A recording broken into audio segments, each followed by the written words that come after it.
Build-A-Bear workers. What's the strangest voice recording you've heard? My son works at Build-A-Bear. His very first day of work, he had to build a memorial bear. The mother and grandmother came in with a voice recording of the little boy who died of cancer. It was a recording of the kid saying he was brave and loved his life. I don't know if this is strange. This is just really sad, man. Why would you start it out like this? I gotta move on. Story 2. I can't think of any truly strange recordings, but this did make me think of a semi-awkward situation I was in. A dad came in to make a stuffed dog for his daughter. His partner was telling me that he was going through some sort of intense custody battle situation and didn't get to see his daughter very much. He ended up going to a separate part of the store, like the bathroom or something, I don't know, to record the message. Like, the dude clearly didn't want anyone to hear it. But then when I put the sound thingy in the dog's paw and lined it up correctly, I kept accidentally pressing it a bunch of times. It was just him telling his daughter how much he missed her, so nothing sketchy or anything like that. But I just felt super intrusive because it seemed like it was intended for really personal purposes, and I wasn't supposed to hear it. So just to be clear, this isn't a judgment on the customer, just my awkward and clumsy self. Story 3. Customer, not worker. But John Oliver has a comedy sketch about when he moved from the UK to New York and he was feeling really lonely. So his friends got him a present, a Build-A-Bear that said, "You will die alone in a dark, cold room. That's friendship for you." Well, my sister thought it was hilarious, so I went and did it for her. You got some weird looks at the store, but even as she moved across the country from me, she took it with her and cherished that someone cared enough about her to build a stuffed bear telling her she would die alone to satisfy her sense of humor. She named the bear Oliver. Hate mail through a Build-A-Bear, though, would go kinda hard.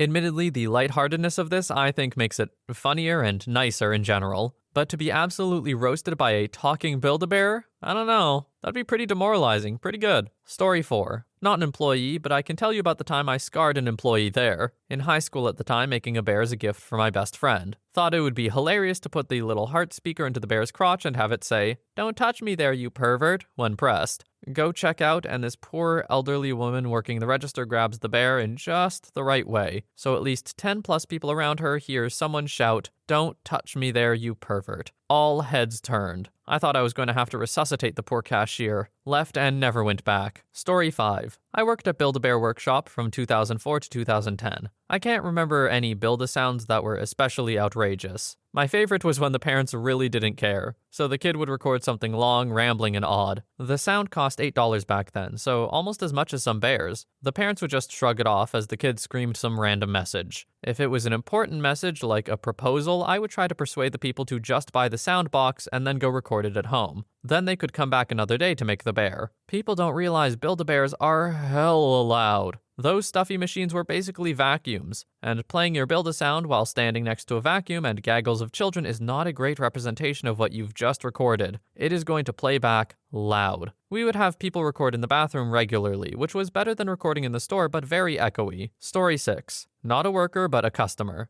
This crazy couple recorded their unborn baby's heartbeat and put it in the bear. They thought it was super cute and meaningful. They were going to give the bear to the baby after it was born, but it's creepy, really. Spoiler warning, it was me and my wife. I'm not sure what we were thinking. Edit. For the people who are saying this is sweet, this was an ultrasound recording. So it wasn't like this slow, deep, gentle sound. A fetus's heartbeat is like 120 BPM resting. It sounded like a raspy, hitching, rapid warble of a sound over and over. I think we had the same idea that it would be sweet, but it did not turn out that way. Story 7. My friend and I went to Build-A-Bear a few months ago, and I feel like without context, ours was kinda weird. My boyfriend had just joined the military and he was set to leave for BMT soon, so we were throwing him a surprise going away party. He overheard something about it, so I had to BS a reason why it wasn't happening to throw him off track. I told him I was planning a surprise for my friend's birthday with his girlfriend Phyllis. So my boyfriend calls Phyllis and leaves a voicemail saying that he needs her to call him back because he thinks I'm lying to him, and he wants to know what's going on.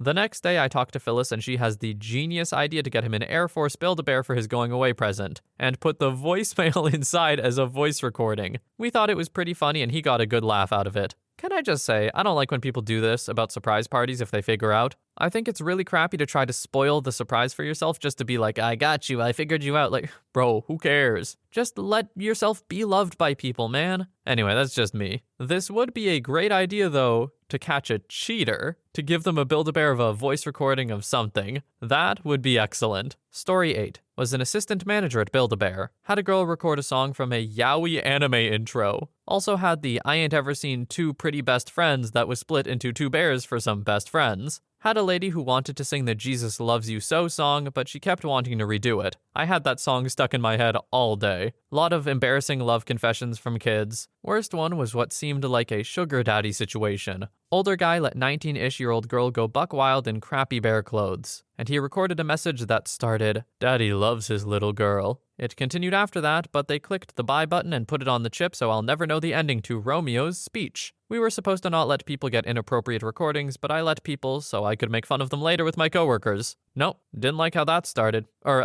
The post ended, but I didn't like how the message started at all. That is horrifying. Also, OP, for the first one, how did you know it was a yaoi anime intro? Did you look it up, or did you know? Story 9. Probably not weird, but I set up a scavenger hunt for my wife. Each clue solved gave her a letter. Collect all 5 letters and solve the cryptex. The clue I gave her was something like, "The beating source of life needs to be removed. Do you have the stomach to do what you must?" I wrote the letter on the little heart they put on it, and they sealed it up. I recorded the Jigsaw quote, "I want to play a game," on the speaker, and when she found the stuffed dog, it had a picture of Jigsaw and a knife. Build-A-Bear told me to bring it back in to get restitched, no charge. Story 10. Not a coworker, but once as a customer while I was going through my obligatory, cringy, "I'm 14 and this is deep" phase, I gave Build-A-Bear a voice recording of me singing a song about depression. In my defense, it was my favorite song at the time, so I didn't really think it through. But I can't imagine what everyone else in the store was thinking. Story 11. I can't count the number of memorial bears I've made. Most recently had a family bring in a recording of their grandma's heartbeat to make a bear for each grandkid. I think the weirdest one I got was a couple of preteens recording a TikTok onto the Build-A-Sound. I'm not exactly sure what was on it, but they were really awkward about it. So I ended up turning the computer down really low so it didn't project through the whole store. I made an extra effort to not squeeze the sound as I put it in the paw. Us bear builders have lots of stories, some good, some sad, some downright terrifying. Story 12. I worked at a Build-A-Bear at my small-ish/medium-sized town, and it was the summer between senior year and college, so I'd already graduated and was getting ready to move out of the state. This kid I knew from high school who I hadn't seen since graduation comes in alone. I couldn't tell if he didn't notice me or just acted like we never knew each other. Anyway, he comes in and picks a really generic brown bear. We were never friends, but my friend group would always mock his for being the weird kids. I thought it was kind of funny, so I went through the whole motions with him, like squeezing the heart, stuffing the bear, picking out clothes, etc. I could barely hold back laughing. He was alone and it was just so weird. Anyway, he does the voice box thing and he whispers into the box, "I'm sorry. I'm so sorry." I told my older coworker about it once the guy left, and he also laughed at the 18-year-old boy coming in to Build-A-Bear alone to make a cryptic apology bear. I didn't think much of it, but a week or so later my friend texts me something weird about some kid we just graduated with taking his own life. I asked which kid, and he said the name of the kid I saw at work. I felt horrible. I couldn't shake the feeling that I saw him make some form of unalive note through the bear, like a gift to his parents and younger sister or something, I don't know. That is incredibly tragic. And though I do kind of judge OP for making fun of someone for something like that, I also fully acknowledge they had no idea that that was going to be the outcome of it. That just sucks. Story 13. I worked at Build-A-Bear in my senior year of high school and seasonally during college. The weirdest recording by far probably happened the first month I started. It was a young guy buying a gift for his girlfriend. He picked out a Hello Kitty doll and made the recording in the bathroom. Came out and asked me to put the voice box in the Hello Kitty's crotch. As you can imagine, for a voice recording being put in a kitty crotch, it was pretty raunchy. Just a really stark contrast to the very sweet things most people record. Story 14. Favorite was when I had this huge Shaq-looking cop come in to make both a birthday and an anniversary bear for his wife. This massive dude leans down to our tiny sound station and says, "You know you're the sexiest thing I've ever seen in my life, right?" I almost lost it. My professionalism was tested that day, especially because he put it in a pink Shopkins bear. Worst ones, though, are always memorial bears for people's children.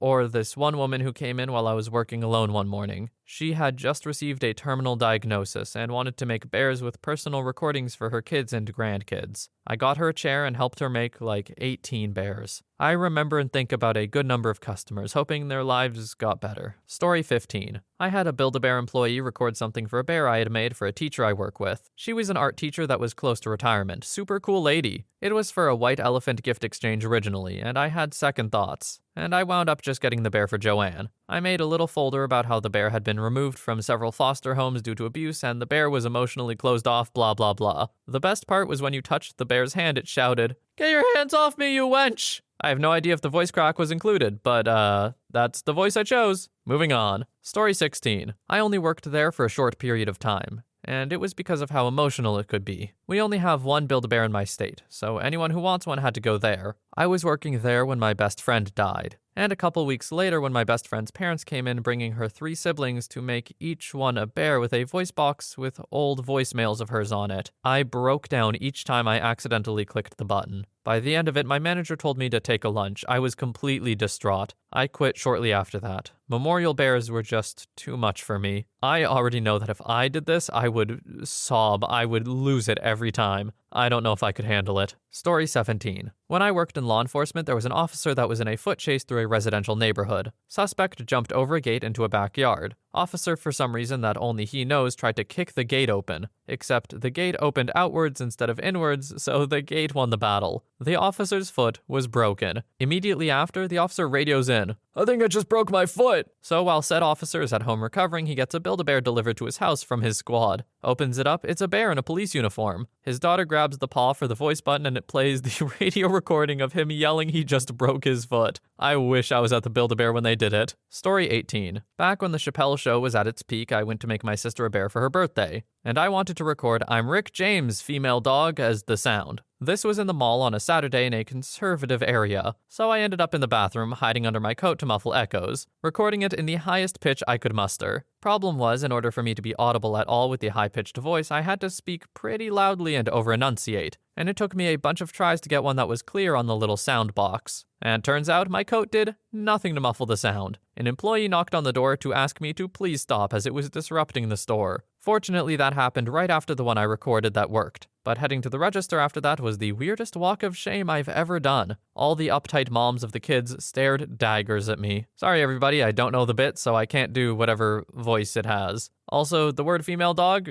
or the 2 words female dog, I guess, best replacement I got for that one, so sorry. Gotta stay monetized. Story 19. When I worked at Build-A-Bear for like a year, there was this one time where I helped a dude. I think he was in his mid-30s. Keep in mind, people who were in their mid-30s or 40s were normal, because they would buy things for their grandkids. So this man asked me to get like a voice box that looked like a real heart.